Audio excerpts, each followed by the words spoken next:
My name is Sulo, and I'm one of the lovely hosts here, along with Jerm and Jer. And today, we have the honor of sitting down with Chris Arms of Agent 51. Chris, how are you? Exceptional, sir. This Crown Royal is amazing. It sure is. You got to have the Crown Royal to open it up because, every podcast starts off with a little buzz. I feel like a king. And you're hanging out with a king who has his own custom Converse that says you that. got shoes? Yeah. You have your own shoes? That's amazing. We at one point had authentic sellout shoes, too. We're going to have to get some Union and Metro podcast swag eventually, but... We will, and Chris said he would help us design that, Yeah. All right, so let's. So Chris, what band were you in back in the day, and still are you in that same band now? I think I am. I'm pretty sure. Well, yeah, I am. Do we need to call him and ask him? Say, hey, guys, is Chris doing the band? Or? According to Mikey Levinson and Eric. We get together. We've had several lineup changes over the years, but the reunion shows, basically, it's like whoever was in the band can show up and play. It's kind of we don't have any beef with past members, so it kind of becomes this circus of just show up and see what happens. Have you ever had, everyone show up to something? Yeah. I was just going to say that the last reunion show that he did was actually in Poway. It was really cool. What was the name of it? You had a catchy name. It was right before Thanksgiving. And you designed a turkey to... It was like a satirical version of... The Circle Jerks logo. Yeah, exactly. It was really cool. Moshing turkey. All right, Yeah. Cool. Yeah. And he had, everybody. Chris Lewis even got up and played some songs with you guys. Yeah. I think one time at Belly Up, we had Sean, our main bass player. He just plugged into an amp and started playing. So it was 6 people on stage. And Sean used to be in the Classified, right? That's right. We stole him. Sorry. Oh, are you talking about Skura? Yeah. Yeah. Oh, I didn't know that. Cool. Yeah. He had to do double duties when you guys played the Casbah. That's right. That's right. He did. Yep.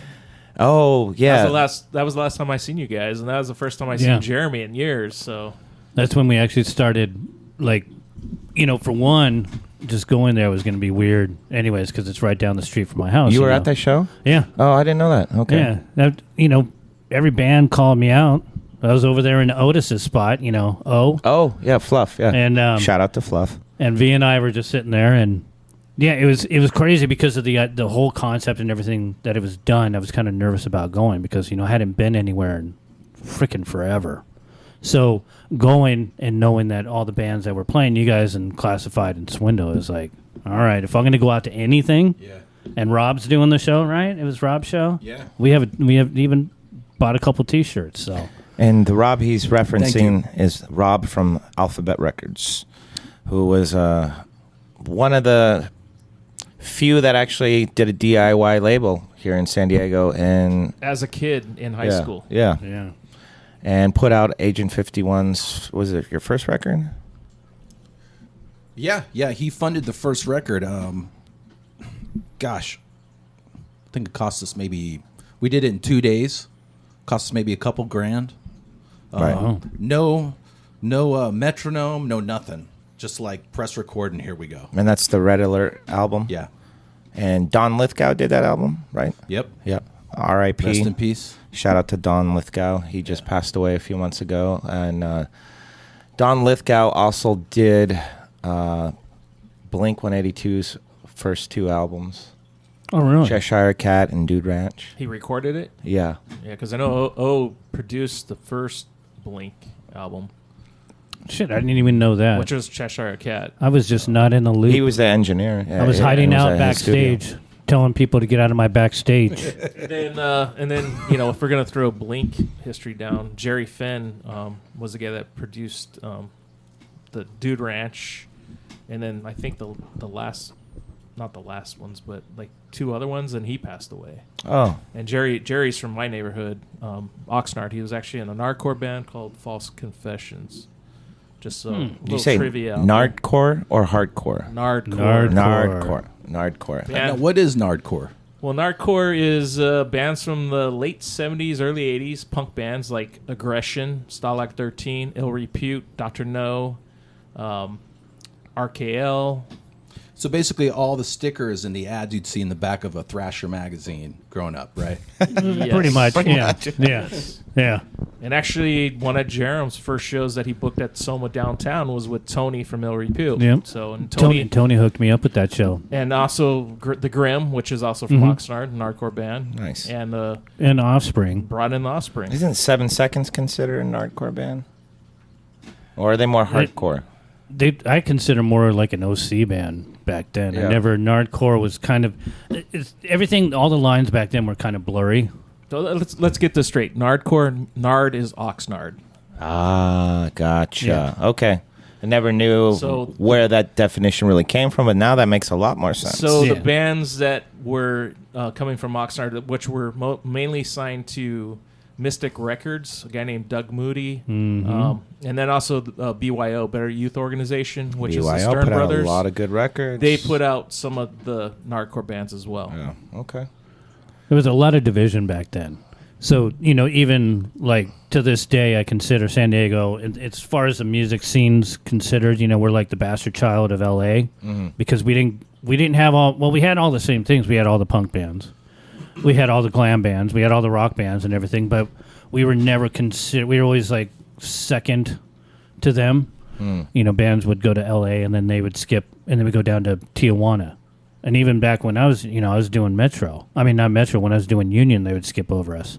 So They still do that to this day. I know it's well now for good reason, but the Nardcore bands, Oxnard and up in that area, the Bay Area, and then you got LA bands, and then OC was its own thing. DI and there's a bunch of other bands out of there, and then you got San Diego bands, and they're just we never really got a good label, until during the days of Metro when Poway was like just fire. freaking kicking out bands. Well, Yeah, you guys all left and know right. Lagwagon, right? Oh yeah, of course. From Goleta.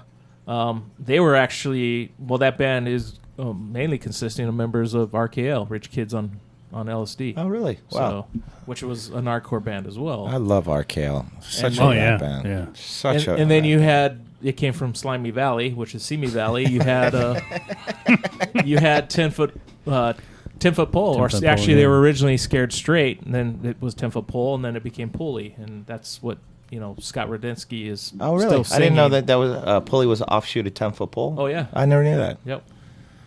We But played with Pulley a few Here times. we're talking Yeah. about all these Nardcore bands, and we're supposed to be talking about the San Diego scene. And, Well, and we're here with Chris from Agent 51, so we got to get back to that. Yeah, we're still referencing San Diego left and right, regardless. Yeah. But this whole music industry is literally like one small circle.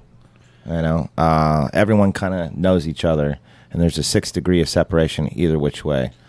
But I think everybody knew each other more back in the day than because of Soma, and I don't think there's that same because we did an episode with Noel from Classified, Yeah. and he was talking about how when Metro closed down, it kind of changed everything. It did. So the scene was not the same. There wasn't this camaraderie with bands anymore, like where everybody would come and watch the shows. Yeah. And I stopped going to all ages shows, and that's how I found King's and, that's and got 'cause my you- job there. That's because you wanted the drink.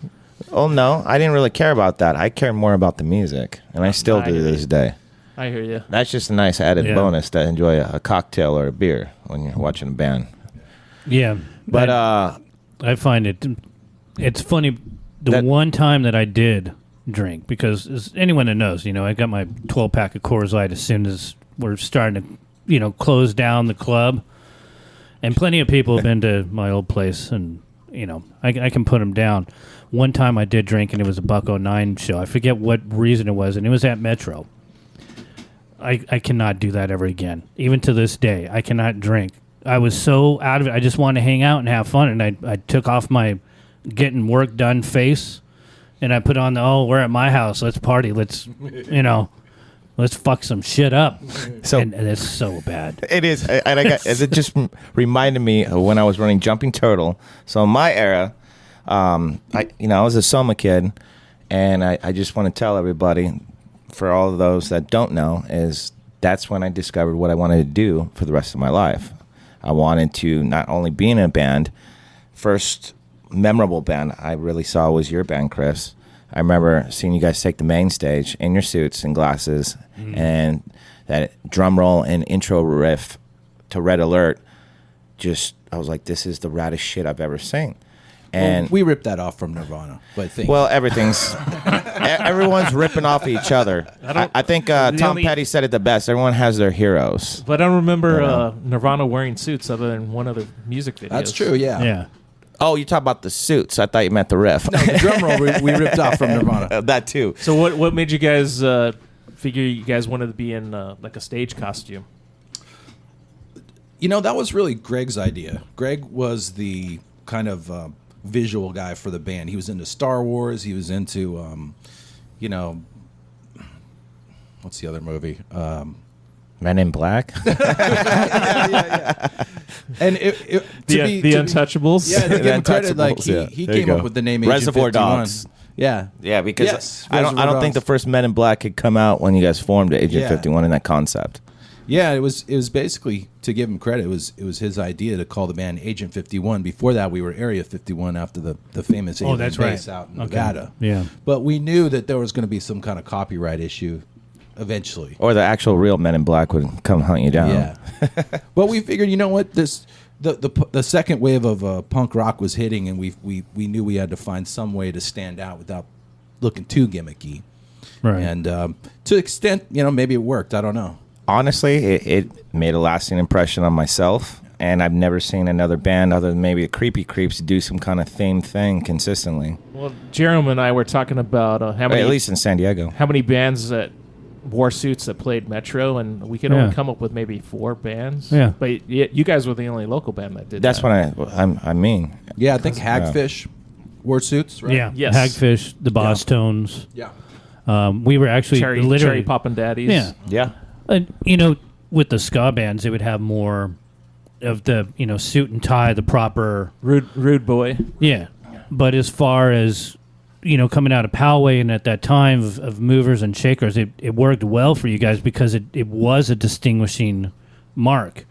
I mean, to stand alone in a crowd of few at that time there's a lot of fucking bands. So you see the name, and then you guys went through the name changes and grew as a band, but you had that, so they kind of knew. And if you guys would have went up there without wearing suits, everyone would have probably wondered what the hell was going on.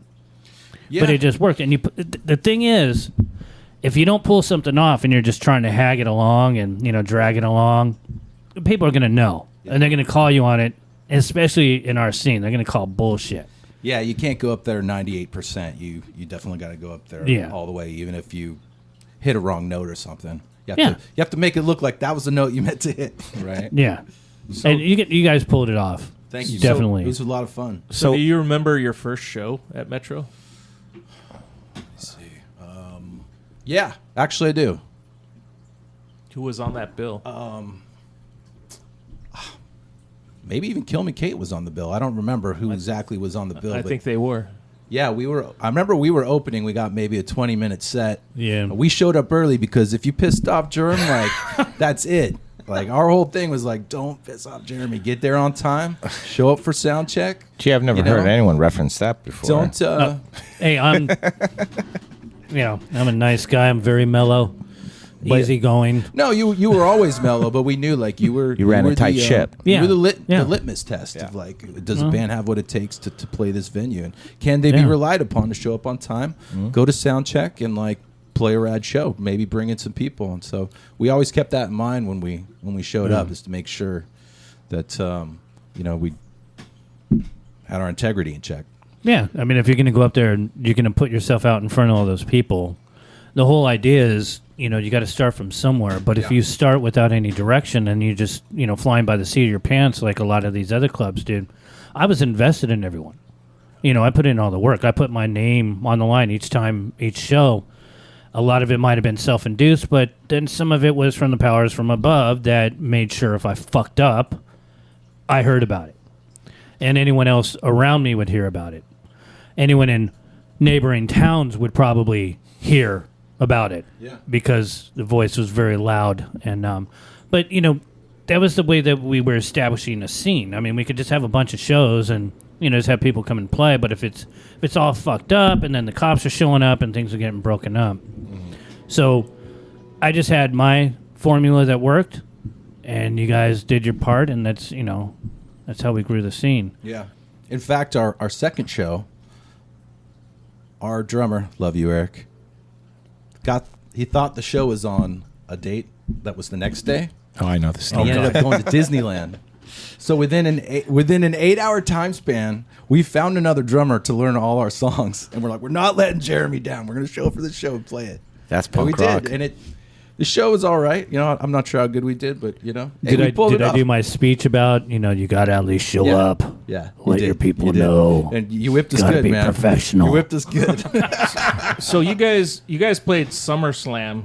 What do you got? Saturday, June 13th. This guy's got all the flyers on his phone. Look at him. With Pivot was the love it. headliner, and actually you were talking about Kimberly Kate. Kimberly Kate was on that as well. We have Dogwood on there, Against the Wall, Wow. and Fat Chance. And what the crazy thing was, I'm trying to remember what year. I think it was '96, maybe, Sounds about right. because I know the following day we had the famous Cherry Poppin' Daddy show. Where, Oh, yeah, okay. Where the Vice showed up and tried to shut us down. You remember that? Were they wearing Hawaiian shirts when they They came were in? wearing Hawaiian shirts. Were they? yes. That's happened to me at Brick by Brick before, too. Yep. Wow. Because the kids were dancing. Oh, okay. Yeah. Yeah. Oh, my God. Was it over a licensing issue? Yeah. Yeah. Yeah. Have a dance license. Yeah. It's basically someone wasn't paid that's why off. they came after us, Someone's too. kid couldn't get in. You know, it was still a bit incestuous back then. You know, the early days of Union Street was complete chaos. I mean, you never knew when you were going to get broken up or who was going to complain or anything. But yeah, I thought you were going to bring up Smashing Pumpkins, and I'm going to say I was never fired by them. Just for the record, I was never fired for working with the Smashing Pumpkins. Well, you only did 2 shows with them, so. What were they like? What were they like too? To be honest, I don't really remember. I just know that we have a few people that have worked for them, and it's usually ended up with being. Billy Corgan, amazing musician, but not the easiest guy to work for, Yeah. and let's just say that. In the words of Mike the Claw, he's an asshole. Well, I was going to say that, but I'm trying to be diplomatic here. You know what I mean? I only encountered the guy during the Zwan days, and I know the guy didn't leave a tip, and one of my coworkers was infuriated. The guy because he racked up like a $600 bill or some shit like that. Oh Jesus! Yeah, you don't even leave a fucking tip. Like, come on. You know, you also got to look at the time and what it's going through. I mean, I'll give anyone, because I know I haven't been the nicest of person over the years, and you know, we talked about it in the earlier episodes, but you know, there's been some rumors going around, and some of them I was thinking, damn, I had quite the life after I left Soma, and a lot of them I was like, damn, I'm really living the life as I'm a clerk at 7-Eleven. But you know, the rumor mill, once it gets going, it's really, let's just put it that way, it's really interesting. Let's make this a clean show for the kids. Chris, did you guys ever get on a New Year's Eve show?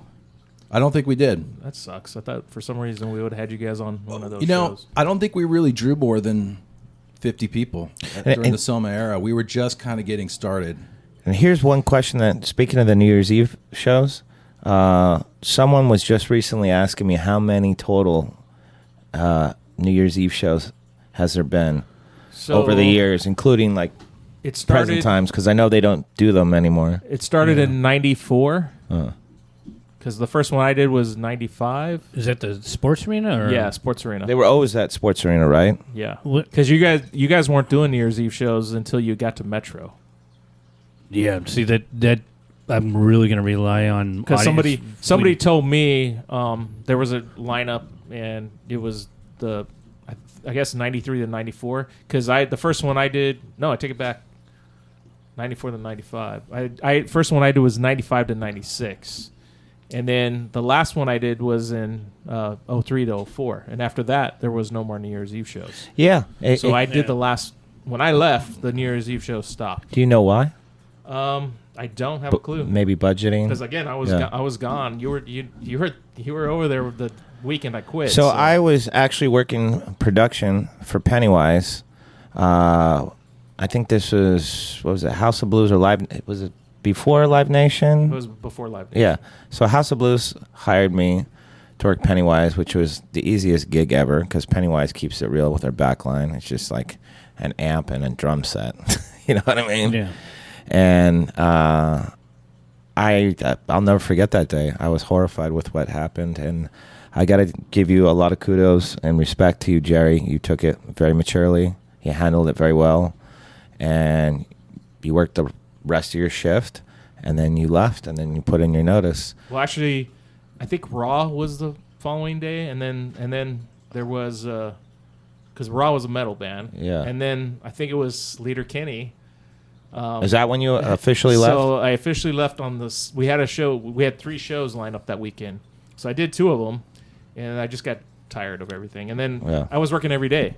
So I would drive to San Diego from Oxnard. Wow. And do It's the a lot. shows every day. So for 2 years straight, I was working every day, no days off. And I just had enough. I don't need people throwing stress at me. And as everybody knows, so a certain person is a stress case. I'm surprised he hasn't had a massive heart attack. But Stress kills people.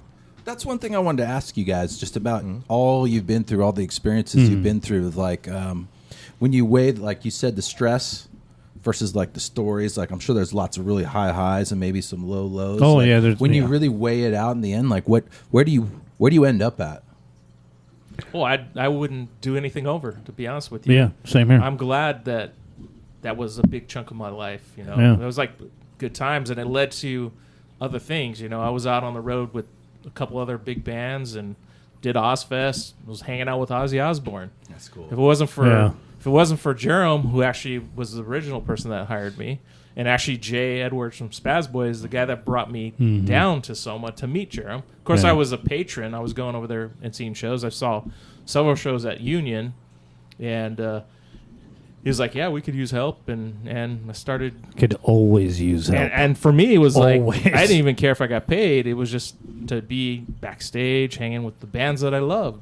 You know, Yeah. who would have thought? You know, so yeah, That's good to hear. Could we talk about the Soma bathroom? We've talked about Oh, it. boy. Or I'm sorry, they have talked about it before a little bit on a previous episode, but Would you have to clean the bathroom? As what was your guys' thoughts on the as Soma a bathroom? patron, I will never. Worst toilet in Scotland. Well, I've been in some real shitholes before, but that definitely is one of the worst bathrooms I've ever been in for a public facility. Probably Obviously- the worst. And I remember the night it flooded. The whole show?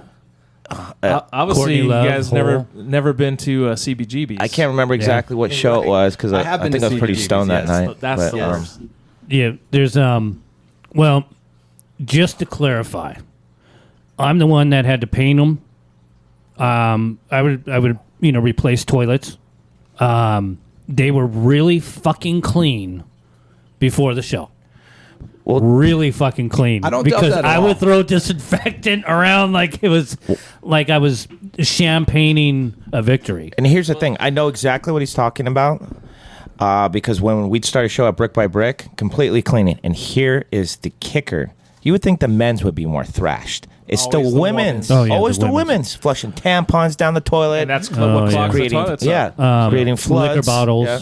Liquor bottles and cans. Yeah, so the whole show. Their panties. Fucking in the men's bathroom. panties. No, so the whole show was the one where you would hear me coming. You know what? You guys remember where I was. I'm in the back. I'm trying to make sure everything's going good. I'm dealing with all the bands and blah blah blah. So that's supposed to be my mellow time of the evening is when I'm just running the backstage and running the back part of the club. So there'd be a problem in the bathroom. So I'm the one yelling, coming through with the mop, yelling freaking bomb scare or something, just yelling anything to get people to move. And they would just look at me like, oh, it's just Jerm. And they wouldn't move. And I'm coming through with a fucking mop, and they're in 2 inches of water, and it's coming out of the female bathroom. So I'd come in, and I'd yell God knows what, and I'd just start mopping up the bathroom, find out where the problem is, deal with it, go back out in my, soaking wet, piss-stained freaking docks, and hopefully I didn't wear creepers that night, and just deal with the show, get an earful at the end of the night, start cleaning it up a little bit, enough to get by so the next day, because I would have to open the club, I would close the club, I would clean the club, I would flyer. It was a 7-day-a-week thing. I didn't, no wonder why I drank so much. Somebody had to do that kind of work. Yeah, but again, going back to what Chris was talking about, I wouldn't change anything, because it's our scene, and if I wasn't doing it, then someone else most undoubtedly would have stepped up to do it. But it's part of my past, and that's the whole reason having the podcast to talk about it, because for me personally, Chris, I'm not done. When I left, by the time we went to Metro, I was like, okay, this is different. It felt a little bit more, it went from Thunderdome to me, it felt a little bit more corporate. But it was a nice building. The conditions were a lot different. I had to deal with the neighborhood. I had to be a little bit more of a public face. I had to do the interview, and I was on the cover of the Union Tribune and all that. I didn't want to be that. I just wanted to flip people off and then book really good shit and support local bands. So when I end up leaving for my own sanity, I felt bad. And it's still to this day, Jerry and I have talked about it, Sulo and I have talked about it, we've all talked about it. There's some unfinished business. What we started then, or what I started in '89 by coming into the mix and actually booking local bands, I'm not done yet. So I wouldn't change anything, because all that was a learning experience. Yeah, and we had a really rad conversation just a few weeks ago about that, and we haven't even started talking to Jerry about that yet. Yeah, well, what's amazing? Just gave me chills thinking about it. What's amazing is how much work you guys put into it. I mean, the last time that we were all in a room talking together, you could not text somebody. Right. You could not post a Facebook. So, like, you guys put in, like, all this, I call them the analog days, right? Right. You had to go out and flyer. You had, You had to call someone to figure out which bands were playing. I know I sound like the old guy, and I am, but... Well, we are old, guys. Yeah. And, I got to go feed my dinosaur. Hold on, I'll be right back. yeah, exactly. I mean, literally. Go feed mine. Sorry. But that's why this show is so important. So, like, people who were there at that time... they can look back and get reminded all these stories. Oh, yeah. And start digging up Well, that's the beauty part about this podcast show, and especially, what captivated me about listening to it when it first started was you had this whole generation after generation after generation, and then now there's me, who is directly inspired by someone to go off and do my own thing in the industry. I wanted to be in a band like Chris. Right. I wanted not just be in a band. I wanted to open up for my heroes, like Chris, but I wanted more. I wanted to throw not just DIY shows. I wanted to do what you did, and what you did, Jerry. And I started working at King's, driving a golf cart, and within 2 years, at age 22, I was running the booking for Brick by Brick, and the rest is all history. Yeah, because I started late 20, 21. I was probably had just turned 21 when I first did my first couple shows in '89, because it was in November. So I would have just turned 21. But the footwork had started in my 20s. But by the time I actually booked the first shows, and I didn't get paid for those shows. Oh, you got to take a lot of sacrifice. And I didn't even have a car. Yeah. I was doing Soma for a while, and one of the reasons why I'm just riding around on a skateboard, and Len's like, fuck, dude, you need to get a fucking car. We need to expand our flyer route. So getting back to that, my flyer route was from the coast out to East County, and it was about 100 miles. Len's was from South Bay to North County, and that was about 100 miles. Wait, so Len actually went and did flyers on his own? Oh, yeah. Wow. In the beginning, because, again, just to remind people, in the beginning, no one had really done all this. It was a dance club, right? So there was, the club upstairs. Promoters. Yeah. Yeah, it was dance, and then the dungeon was where the shows were. Yeah. And they had done a few shows, but when I came in, because I brought up, again, shout out to the 9th, and, well, because of that, we get into Short-Lived and Struggle and Missing Children and Psychic Dykes, and then we get into Deadbolt, Cowpunks, and that's my whole origin in about 88.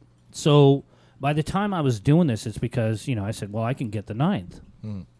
So then it just expanded, and we had to do everything because no one was doing it, what we were doing. Tim was doing his shows. Harlan was doing shows. There was another Tim. So you got There's Tim Mays, obviously. Tim Hall. Tim Hall. If I remember correctly. He was at Brick. And then Bill Silva. Yeah, Bill Silva. But Rick I was in a DeVoe. complete. Here's me, 2021. I mean, full of piss and vinegar, just this little punk rocker, and so we had to kind of create the whole thing of Soma from scratch. I didn't have any template. I didn't know what the fuck I was doing. I just knew I wanted. It started with local bands, and that's always been my emphasis. But I wanted to bring in the bigger bands so that we could help establish bands. As it grew, I started to learn more and more and started to figure things out. But yeah, I mean, Len and I had to get a fucking car, so I ended up moving. One of the times I moved, I'm trying to remember. So I had my own place, but then I moved to Ocean Beach. By that time, I was doing Soma, and I was living with a friend of mine, Sid, and his girlfriend, Kelly. And rightfully so, they booted me because I wasn't paying any rent, and we were eating bologna sandwiches, and if we could get bread, and so I was homeless. But then Silas, luckily, his mom took me in, and then Silas and I helped. We created the way that I started booking bands. We'll have him in as. And who is Silas? I don't know if these guys know who Silas. Silas is. So I ended up living with him and his mom. Silas is the guy that worked the door at Union Street, and he would have the cane. He ended up having a bum knee, so he cane, and then it was just part of his shtick for a long time. Guy with a long ponytail. And who replaced him? You ended up replacing him once we got to Metro. His girlfriend Elise also worked at Soma, was one of the soda girls in the early days. We can go through all the lineage, but then there's Owen, who is one of our sound guys, and then Will was one of our sound guys, and that's where my wife comes in. Owen and Cy were brothers. Yeah. So, I mean, we'll go down that whole rabbit hole at some other point, because it's the whole creation of it was so organic. I think that's why it worked, and I think that's Right. why it was so honest what we were doing.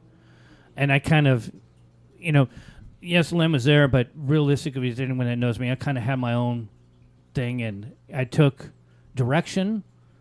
But my middle fingers are twitching right now thinking about it. I had to do things my way because I had a certain focus, and it worked for a long time, I guess. I mean, the name's still around. Yeah. It did work. If you say the word Soma in reference to like music scene, am I talking too loud? No. If you say the We're having word mic Soma, issues. like, people instantly think of the club. If you're talking to bands, Yeah. you say the word Soma, that's what they think of. Soma is Like iconic. International touring bands. It's like It's world renowned. Yeah, it's like Yeah. You hear podcasts of bands even today talking about Soma. So That's crazy. yeah, in case you And that's missed because of the hard he- work you guys did. Not to blow smoke up your ass, but Yeah. No, without I you guys- appreciate it. It was all about the local Blow bands, the realistically. smoke. No, Absolutely. in case you missed what Chris Arms just said, because we had some slight mic issues, is that Soma became a household name, and it still is to this day. It's still world renowned. I've heard it mentioned in documentaries before, which is really cool. But honestly, like for me, being a teenage punk, starting to go there when I was 14 years old, to That's so crazy. to Metro. Yeah, I'm 41 now. My father being very supportive of dropping me off there every weekend because he's like, I found a place for you. This place is special. Yeah. And it was. Yeah. I mean, you could write on the wall, and the next week it'll get painted over, and then you can write something else. I mean, I think I started writing songs on the wall at one point. You know what I mean? Oh, yeah. Yeah, you could Well, I was the one also smoke painting over cigarettes it, in so- there as a teenager. As a cigarette smoker, that was like a big deal. You didn't have Oh, to yeah. sneak away from your parents, and you never see parents there really. You know what I mean? Occasionally, but I mean, it was people your age for the most part. Yeah. And some of the best times of my life were spent in the side stage, in the halls, main Who stage dealt shows. with all the parents? Well, Here we go. oh, God. Well, booking the shows, yeah. But, I mean, yeah, I'm trying to... Not really me. I tried to stay as far away. And that's another great thing is when you surround yourself by people that can handle all the situations. By the time you get to the back and you have to deal with me, that's going to be a different level. But up in the front, Jerry up in the front. just still to this day, as my partner with the podcast and the other projects we're working on, I rely on him so much because there's certain aspects that I just, my mind's not in that mind frame, and I can't deal with it. I still remember calling up people and having to ask their parents if so and so is home, can I talk to him? Oh, this is Jerm from Soma. Oh, when you're booking? Yeah. Yeah. So that's about as much as I really want to deal with. I didn't like doing any of that presser stuff or anything because in the back of my head I always got the, my fucking punk rocker. Right. And I was. I mean, I had more metal in my freaking body than a freaking 30-pound catfish that's been caught 700 times. And even like now, I have my mohawk. And speaking of, we can't see right now. Well, I did take a picture, and I'll take more. But I'm wearing the same beanie that I used to wear at Union. I've had this thing since I was like 19 or 20 years old. It's got some miles on it. Hey, you know what? Yeah. People I washed it though, so it doesn't fabricate beanies like that now to look cool. Yeah, you know what I mean. I've never been that cool, so it's But the fact that you still have a beanie, I've been through a million beanies. Oh yeah, I can't say I've had a beanie that long. So that's awesome. I noticed that too, and it looked weird. Not like yeah. when I said meant fabricated, like they make the faded shirts and the Hot Topic. yeah, stuff all the and Hot that. Topic Yeah. shit. And I did a really cool screening of Punk's Not Dead. This documentary that came out like back in like 08, and it had like Channel 3 headline, and I ran the movie there, and there was a whole segment, speaking of Hot Topic, about like the buyers would go to Warped Tour and see what all the kids were wearing, and that's a whole nother conversation for another time, but that is really cool to see something that OG, you know what I mean? And the fact that you still have it, and it's that symbolic to you. Oh, Waddy's been a huge influence. It's exploited, right? Yeah. So I probably had this patch since I was about 18, maybe even younger. Yeah. I believe, I have one of my exploited shirts sewn in to one of my leather jackets. I have my leather jacket from when I was 19, 20 years old. I still have that. Nice. So when you guys are bringing up OG, hey, Chris, what age were you when you first started going to Metro? God, this would have been 19. This would have been 95, 96. Well, actually, no. That'd be Metro. Union, my first show was Face to Face, Buck 09, Oh, wow. Green Day? Green Day. I think, was Unwritten Law on that show? They might have been. Probably. I remember I was in the mosh pit, and there was an Unwritten Law. I guess they'd thrown out stickers during their set. It was stuck to the cement. I picked up the sticker. I crowd surfed over the front and did this skyhook Michael Jordan thing onto the monitor in front of Billy Joe and slapped it on the monitor. And he picked the sticker up and put it on his guitar, and I'm like, yes. That's awesome. That is rad. Yeah. It's kind of full circle for you there. Kind of full circle, yeah. I had no idea what would transpire after that. Actually, that's a good segue. So why don't we talk a little bit about that for a second? So you actually dropped the whole suit thing, wearing suits in the band and that whole theme, and then that's about the era when Billy Joe Armstrong from Green Day contacted you and signed you to Adeline. Yeah, in the parking lot at Metro, Green Day, I think this was the Nimrod tour. Mm-hmm. Billy Joe was walking out in the parking lot. In that parking lot, I gave him a demo cassette tape. Yeah. I'd broken my wrist at the time, and recorded the whole record with a broken wrist. And I remember handing him the cassette tape, not thinking that I'd ever hear back. But and they called you Broken Arms because of that, right? that's right. Yeah. And he had called, but the week before he called, one of my friends decided to prank me as an A&R guy from Atlantic Records, we want to sign you guys and all this stuff. And turns out it was just a prank. And so I hear Billy Joe's voice on my answering machine. I'm like, yeah, right. Who the hell's this? And he still has the recording, I still have too. the Do you have it recording. Oh, on your that's phone by I any got chance? it somewhere, yeah. Oh, You okay. guys I was can going to hear say, it, but I thought that was a that'd be prank funny call, to too. hear. Yeah. But it That's turned rad. out to actually be him. I'm So like, who the fuck is this? what did he say when he called you? He left a message. He's like, just, hey, we like your record. Give us a call. And then I called him, and he's like, are you guys touring? And I lied and said that we were touring, which we weren't, because I wanted him to think that we were out there working. grinding DIY. Fake it till you make it. And back then, you couldn't even track it, really. So unless you called venue to venue. We made it easy for them to say yes. The record was recorded. All the artwork was done. They just said, hey, can you put 2 extra songs on this, and we'll put it out. We'll give you, we'll pay you back the $3,000 you made for the record. And we were like, cool, let's do it. And we did it. I had no idea about any of that ever. Did they take you on tour? No, they made it real clear in the beginning. They said, look, you got to go out there and prove your worth first, that you can put people in seats. And I respected that, to be perfectly honest. You'd already dealt with me, so it should have been. No, you were fine. I mean, we just knew that we had to start booking our own shows. So we got the Book Your Own Fucking Life book. Right, We started calling Maximum Rock and Roll. Yeah. And for $100 a night, we booked 2 national tours, had the time of our lives, didn't get any sleep, and came back. Didn't make a lot of money. No, we came back $300 in the hole after 3 months, and I laid down in my bed, and I felt like I was on a train that was still moving. And what year? I just want to get back out there. What years was this? We got signed in 2000. We made the record in 99. We got signed in 2000. And how long were you on the label for?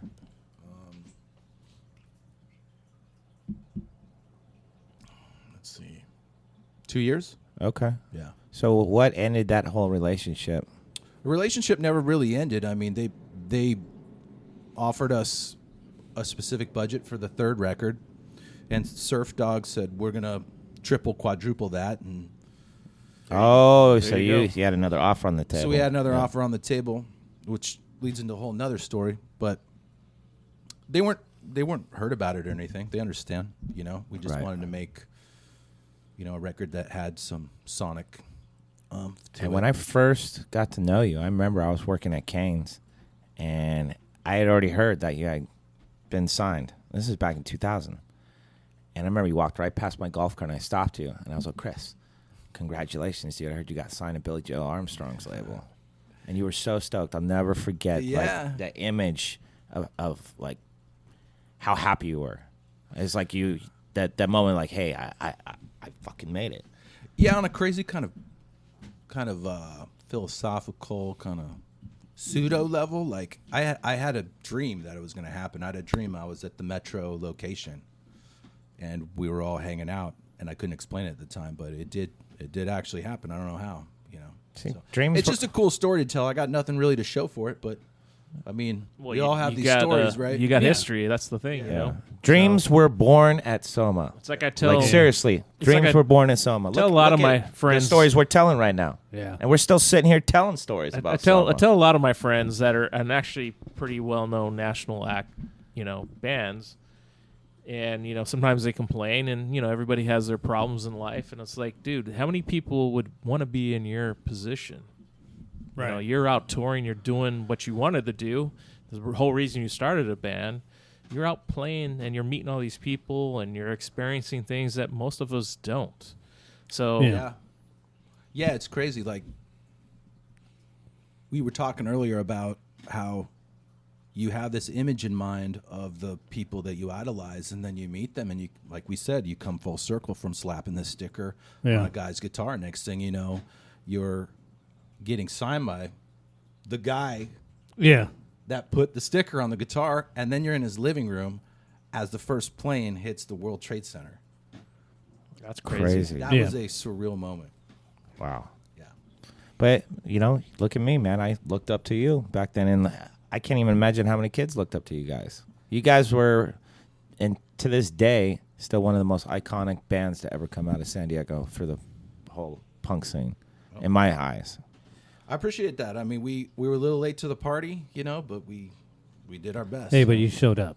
You showed up. We showed up on time. And you showed up and you made a very lasting impression. And for people to have your logo tattooed on them, that's pretty big. That is crazy. I don't have a single tattoo on my body. I'm not against tattoos at all. Oh, that's right. But I remember you posting that in the Facebook group. So that's a huge step. if anyone wants to share their Soma stories, they can log on to the Union and Metro Facebook group. Absolutely. Feel free if you have any old posters or a CD or a video you want to upload, just click join and one of us will approve, or one of the other members. Yeah, there's actually I'm still trying to get. I have an old video of Pour that I have to get formatted to where I know how to deal with it. But I've also resolved to the fact that I don't know what the fuck I'm doing. So I don't. But there's a lot of old footage out there that people have. I remember doing any of my bands. Cockroach, Meat, Tribe of Fallen Dreams to Pour. The list is so fucking long that I can't even remember them all. But I always remember, a lot of photos being taken, then video being taken. Back then, for those younger, they have these giant frickin' camera things, and it wasn't just a phone. So you know who's filming when someone's filming. You can see this big frickin' box on someone's shoulder, and then a light bulb shining in your eyeballs. The video boom box. Yeah, but those things, that's the whole thing. I'd love to see all that documented, because this is the thing of the podcast is no one's really documented our scene around Soma. Then why don't we do it?